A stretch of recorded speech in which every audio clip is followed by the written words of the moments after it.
Huge thank you to Andy, who has given us a wonderful speech and subjected himself to, well, that speech now being analysed and picked to pieces. What did we think? What should we do? Right. That or that, right. Let's talk about what Andy did. So I took some notes. I'm assuming some other people took some notes or have some thoughts. Yes. I apologise in advance for my handwriting. It's simple.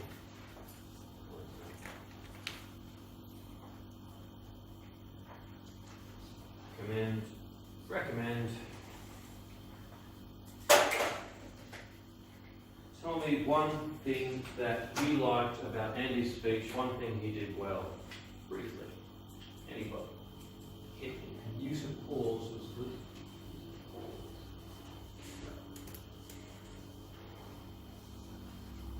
Nice. Good pace. Good pace. I'm going to put those together. Pause and pace often go together. Calm and collected. Calm. Yeah.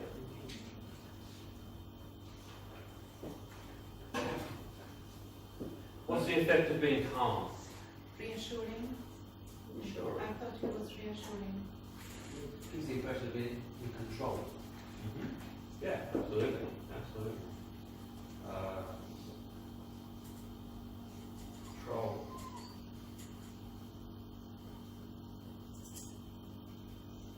It's fluid, no fun signs or stutters. Great. What's the shortest way you can write that? Sorry, what was that again? It was fluid, there were no ums and ahs, No crutch. no crutch words. I would probably, if I was taking notes, I would write no no. I thought he had good eye contact.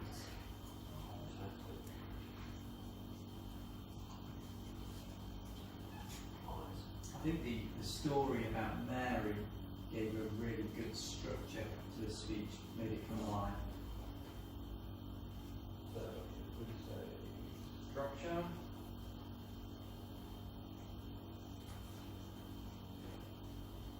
Story.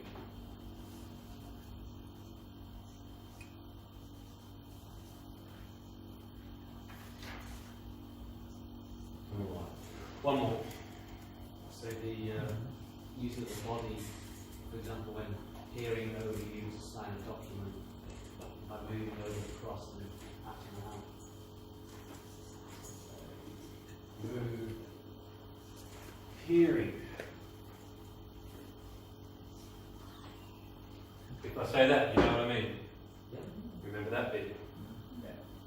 I wrote that exact thing on my notes. Recommendations. Who had thoughts on what Andy could have done differently?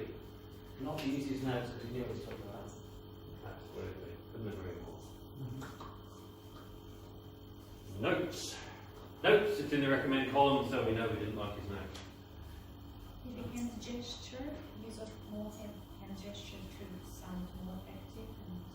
And More hand gestures? Do you think so we needed more hand gestures? What type? Gesture. Any specific places or points you could use those gestures? specifically when maybe given the feedback that it was helping that patient, clinical patient, Yep. give a potential hope in something. Nice. I don't know. Nice one. Yeah, no, that's good. That's perfect. Let's say.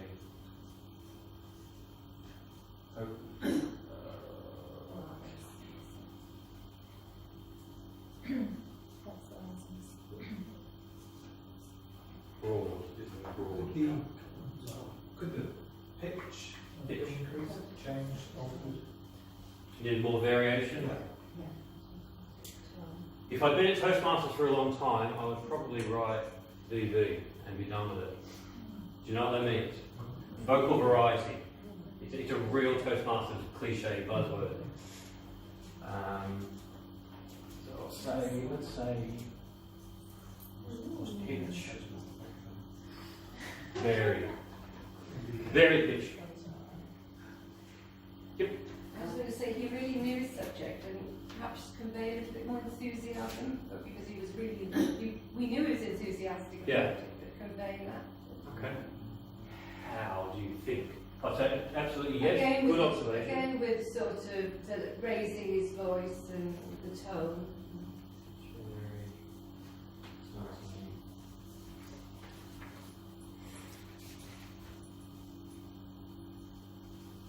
More enthusiasm.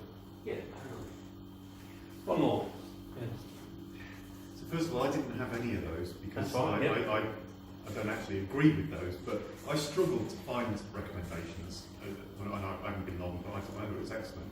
And the only one I really got was, on the positive side, you've got no ums, but the very first word was so. Totally.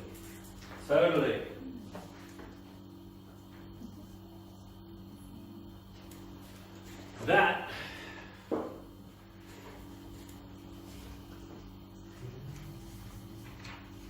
where is it? Where's my box? Yeah,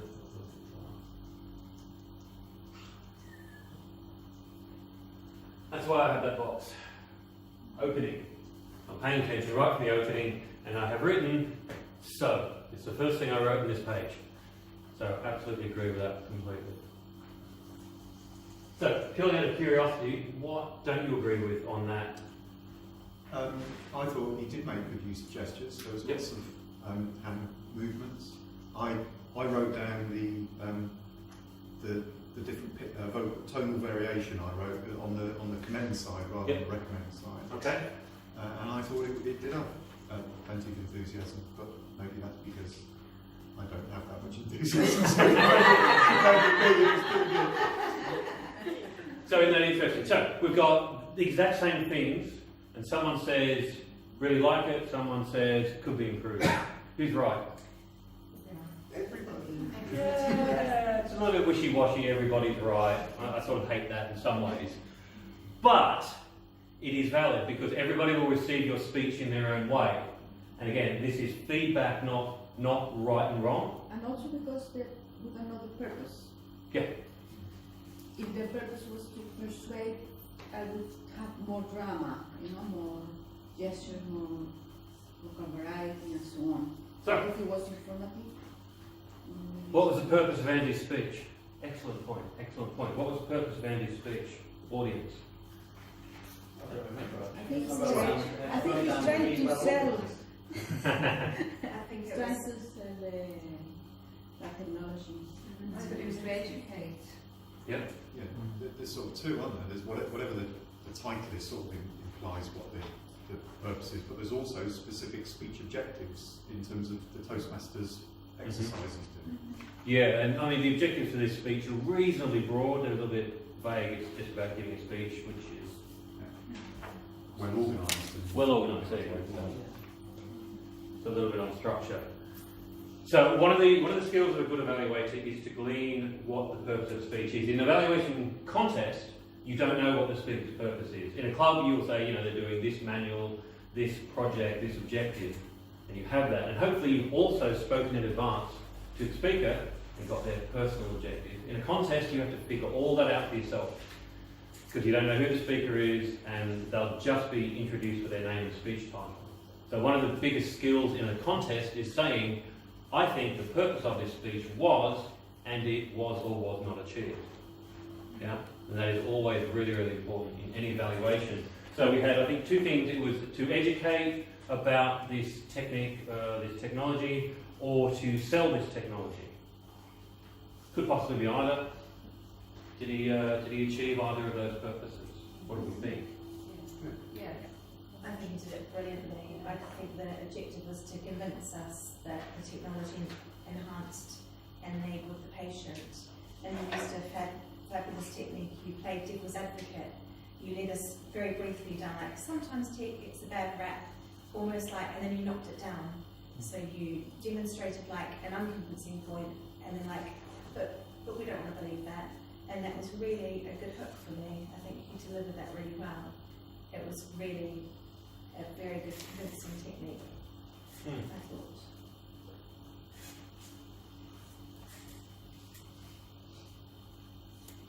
Agree, disagree? Don't think. I just don't know who is the audience, because Yep. I am more of your opinion. I thought you were talking to the patient. So if you're trying to convince the patient, your tone, calm and collected, was very reassuring, I would sign. But if you're trying to sell the technology to a sales team, then you really need to raise your voice and pump the, buy it, it's good. But if it's the patient, I think you were brilliant. It's Yeah, again, really important, with any speech, who's the audience, what are you trying to achieve? Those two questions kind of dominate every sort of real world speech. So, valid points. What we have there is material for a 10 to 15 minute evaluation speech. Yeah? How long do we get for an evaluation? Anyone? 3 minutes, yeah. So, green light at 2, amber light 2.5, red light at 3. You've got 30 seconds to wrap up. Otherwise, you are disqualified either from, I don't know if you guys do, disqualified from pub voting, but certainly the contest. Done, thanks for coming, don't come back. Always come back, try again. Yeah, in 12 months' time. Yeah, Toastmasters contests are brutal. Right, so, Can I just make a point? definitely. Just in terms of getting back to Andy. Yep. It may be me having a mind full of stuff because it's my Salesforce friend, or might be listening. But I wasn't clear of the opening and the close. So I kind of got the impression it was about clinical trials of Crohn's disease and how to make that a straightforward, as stress-free as possible. And then I was listening to your feedback in terms of, I don't know what the answer is, but I'll give you feedback anyway. Because often a speech feels a lot stronger and more memorable and impactful. The beginning opening piece is close at the end. Yeah. And I felt like that there was a message delivered, but I wasn't quite sure what I should be remembering. Apart from there's Crohn's trials and people should be familiar with an iPad. The speech itself was great, but it was simply the purpose, I wasn't quite sure. Okay. Great. Good feedback. The worst thing you can do in an evaluation is take a page of raw notes, bring it up to the stage with you, and then give your evaluation from it. You have too much information, you have too much content. Good evaluations are not written, they are rewritten, to slightly steal a phrase. This is what I do once I have a page full of notes like this. I then go through with my red pen, I always do in multicolours. Take my red pen and I write C and R next to everything. This is a commendation, this is a recommendation. As you can see, I have a fair number of them. There, way too many to deliver in 2.5 minutes. Some of them I put numbers on, I'll come back to that in a second. Evaluation is made of combinations and recommendations. How many? That's the biggest question to ask yourself. Which ones matter to the speaker's objectives? If the speaker is giving a speech where the focus is on structure, and you spend your entire evaluation talking about their body language, you're not helping them. You're not helping them very much. You're helping them a bit, but you could be helping them a lot more if you focus on the objectives of this speech. So sometimes a speech will have a specific objective, always focus on that. Don't exclude everything else, but make sure you address that. So the body language stuff is valuable, but in this particular one it might be more valuable to focus on the structure and the purpose. Did it educate, for example. Then we get the magic Toastmasters evaluation structure. In 2008, there was the most influential workshop ever in UK Toastmasters history. It was run by Bob Ferguson and Hilary Briggs, both district evaluation champions. Bob Ferguson is a professional speaker. He's very good at this. He's also an engineer who is very, very detail oriented. And Bob said, that is how you deliver an evaluation. That is the structure. Commend, commend, recommend, recommend, commend. Done. Learn that, you can deliver any evaluation for your entire Toastmasters career. Top and tail it with an introduction and a summary. Congratulations, the trophy is yours. Why does this structure work? Because of that.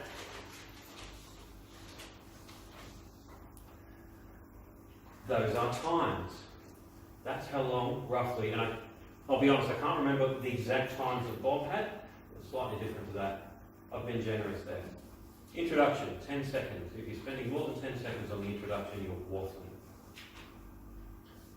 20 seconds commendation, 20 seconds commendation. Spend 30 seconds each on recommendations. And finish on positive. Finish on your best commendation. And the thing I liked most about the speech was, so you end on a big positive. Always end on a positive. When does the green light come on? 3 minutes. 2 minutes. There. Oh, beg your pardon, sorry. The wrong way around. Green light, 2 minutes. That means by the time the green lights come on, you should be well into your second recommendation. What tends to happen, even very experienced evaluators, they stand here, tell the speaker how wonderful they were, brilliant speech, loved it, voice, body, movement, story, green light goes on. Probably should get to my recommendations now. Amber light goes on. Right, now, to recommend, so the bit which is actually the speaker wants to hear the most, or gets rammed into the last 30 seconds. By the time the green light is on, you should have finished your first recommendation. Be on to your second one, ideally. If you're wondering, that adds up to about 2 minutes 50, so you've still got some time to play there. Finish on the amber light. Wouldn't that be novel? Finish on the amber, not the red. Yeah. No racing the red light. That is a structure, and I really recommend you get to use it. Just use it and get comfortable with it because it works. You don't have to follow it religiously every single time. If you're doing an icebreaker, for example, you might do something like that. Lots of accommodations, person giving their first speech. Still have a recommendation. Always, always, always give them something. Give them something to take away and say, work on this. An advanced speaker, I want to give them a bit more. Or even an intermediate speaker. Nothing wrong, 3 recommendations, that's fine. You probably won't have quite as long to spend on explaining it, expanding it. Perfectly good structure, make sure you're still saying something, plenty of positive things. I mentioned Simon Bucknell in that contest when he won the district evaluation contest. He only had 1 recommendation, just 1.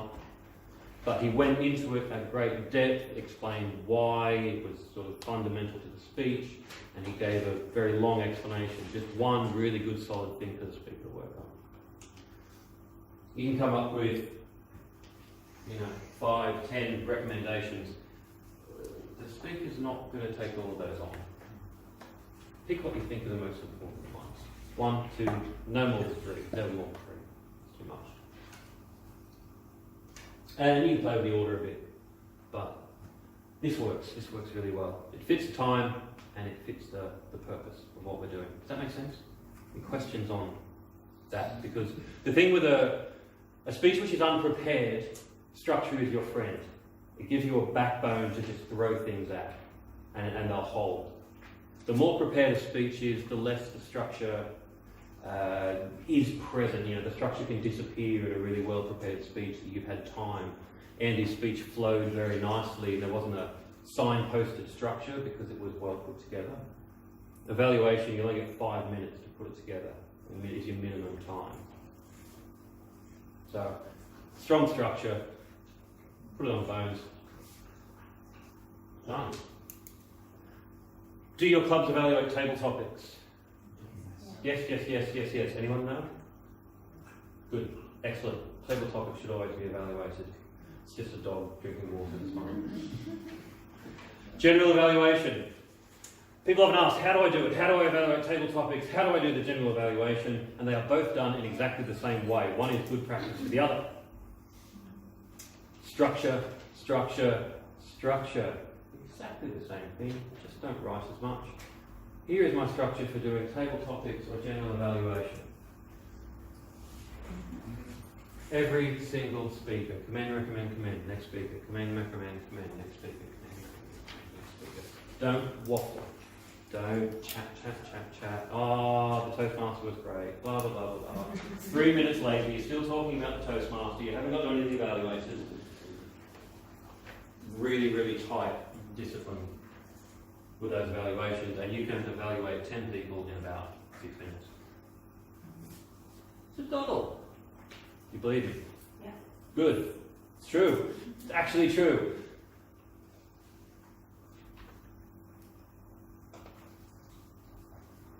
Let's try it. Good. Commend, recommend, commend.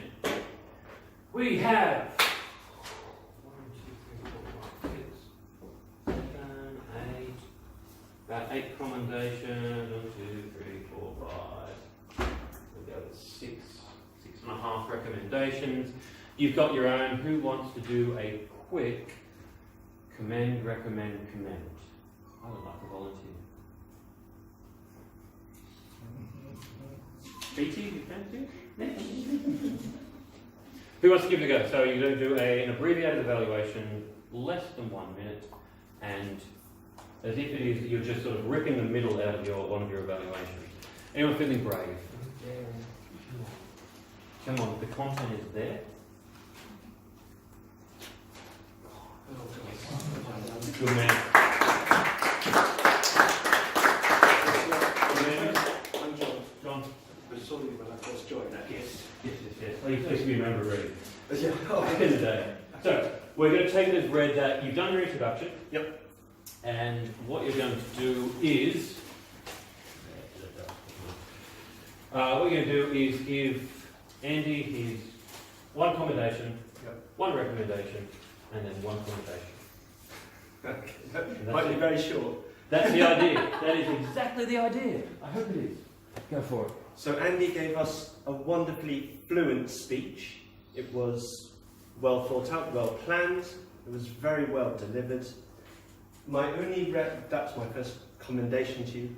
My only recommendation is that although you used the stage very well and you were very fluent, because you had notes, it really interfered with your hand gestures, and it kind of broke it in several places when you had to refer to them.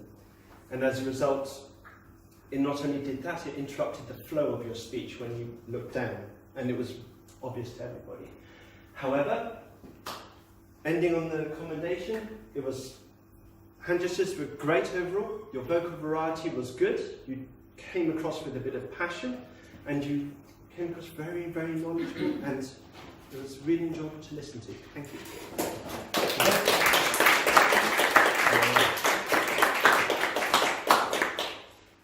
Easy as that. Well done. Thank you so much, John.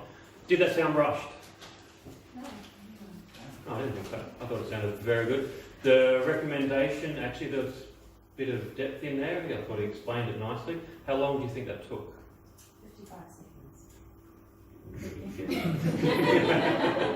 seconds. Less. It's actually more like 45. Yeah. About between 45 and 50. That was brilliant. The recommendation took 22 seconds. Didn't rush. You can fit in a lot of recommendation in 30 seconds. And a lot of commendation in not 20 seconds, 30 seconds. Don't feel like you're going to have to be talking a million miles an hour to make that work. Anyone else want to give it a crack? You've seen how it's done. One more. Go on. Yeah?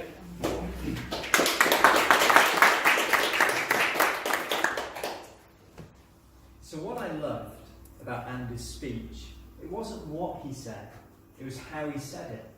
He illustrated the speech with body language. We had appropriate hand gestures. He was calm, he was collected, and he moved with real purpose around the stage. How I think this speech could be made better is by perhaps adding some vocal variety. We had the moment in the powerful story where Mary was waiting in dread And I just felt at that point we could have perhaps added some more suspense, some variation to tone, pace and volume. But what I liked most about Andy's speech was the story. The story took us to Mary's challenge, but also the solution, which was the purpose of the speech, the barriers people face and how they overcome those barriers. So it was an excellent story. Thank you, Andy.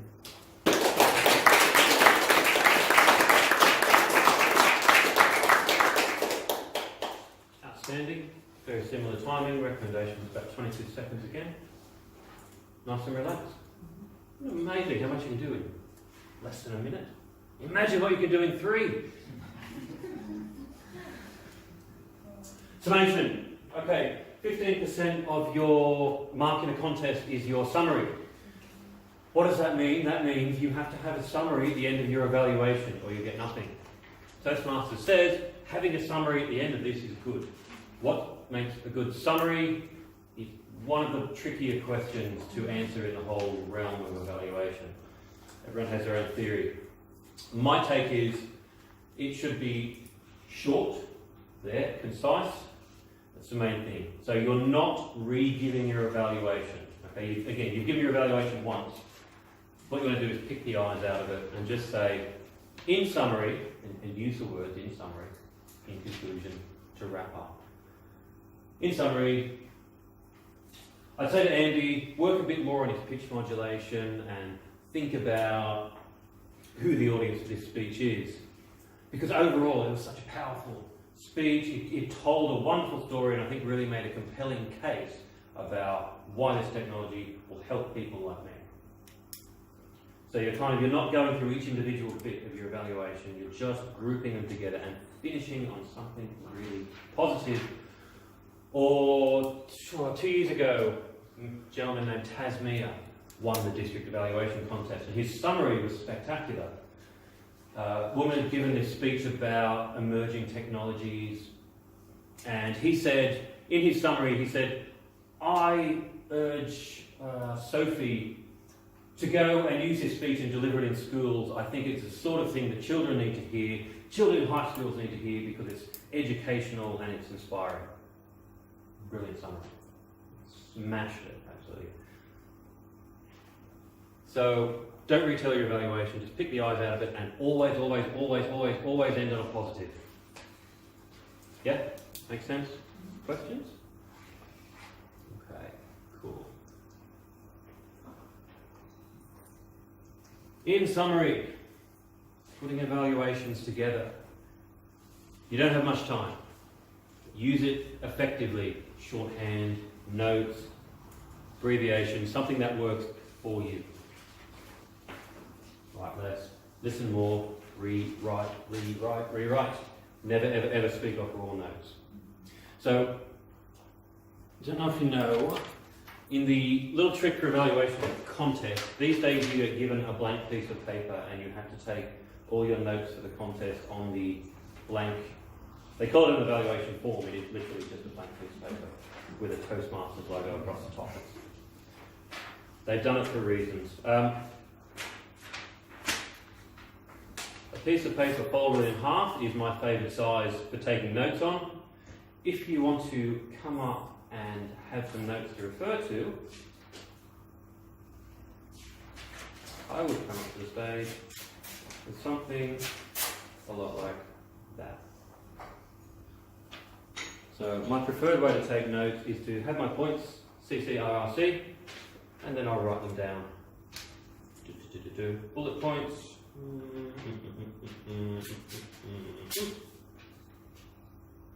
Done. There's my evaluation notes. And that's how I deliver evaluations for about the last 10 years. Would you do that in a competition? Would you have your notes in your hand? Yep. Definitely. But never an A4 piece of paper. Not an exercise book, because it just looks bad. You look better because I can do anything here. I can gesture ridiculously, as I often do. And I'm unburdened by anything else. So I can, do all the good speechy things which will get you those extra points in the contest. And remember, you're giving a speech. When you give an evaluation, you're giving a speech. Nice little concise set of notes, just refer to point. Okay, I'll write some quotes down. Quote the speaker back is always a good thing.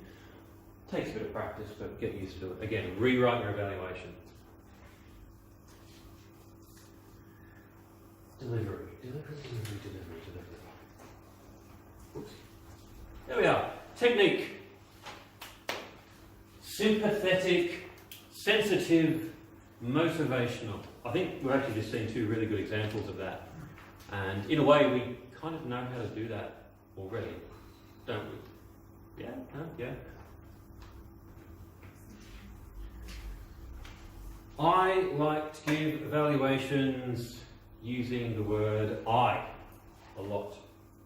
I think, I saw, I felt, I wondered, I didn't know, I loved, I didn't understand, I thought. That I-focused language keeps it non-judgmental, it keeps it as if you are not an oracle delivering evaluations from on high. I know everything. No, it's just I thought. This is how I felt your speech went and could have gone differently. Does that make sense? Yeah, that's a really strong thing. We saw two different techniques of John and Paul there about how to address the audience. I think it was Paul, did you speak directly and you, Andy, you did this, Andy, you did that? Or was it other way around? I've forgotten that. Or you can, so I can do my evaluation as, Andy, you did a fantastic speech. I really liked the way you structured it. I loved the way you brought Mary in and made her a character in your speech, and I thought the use of character was very effective. Or I can say, Andy gave us a powerful speech, and I thought one of the things I loved was his use of character. He created this character of Mary the patient, and Andy's use of Mary, I think, really carried his message through. That's a third-person evaluation or a second-person evaluation. Opinions vary. I will say opinions vary. I started Toastmasters in London, and in London, everyone gives a third-person evaluation. You talk about the speaker, not to the speaker. So you don't say you. You did this, you did that. You use the speaker's name a lot. Very positive. Everybody likes to hear their name. Yeah. When I moved out here, went to Maidenhead, everyone was doing direct evaluations. Paul, you were fantastic. I loved your work. I love the way you really gave some great feedback. You used your time well. And that you. The downside with that is you tend to stand here and talk to one person. And the danger is you stand here and I make eye contact with Paul, and I ignore everybody else in the room. And after a while, Paul starts to feel like, why is this guy staring at me? What's going on here? This is getting uncomfortable. Leave me alone. Yeah, it can feel like that. And I know in the year I was at the district conference in the contest, there were about 300 people in the room.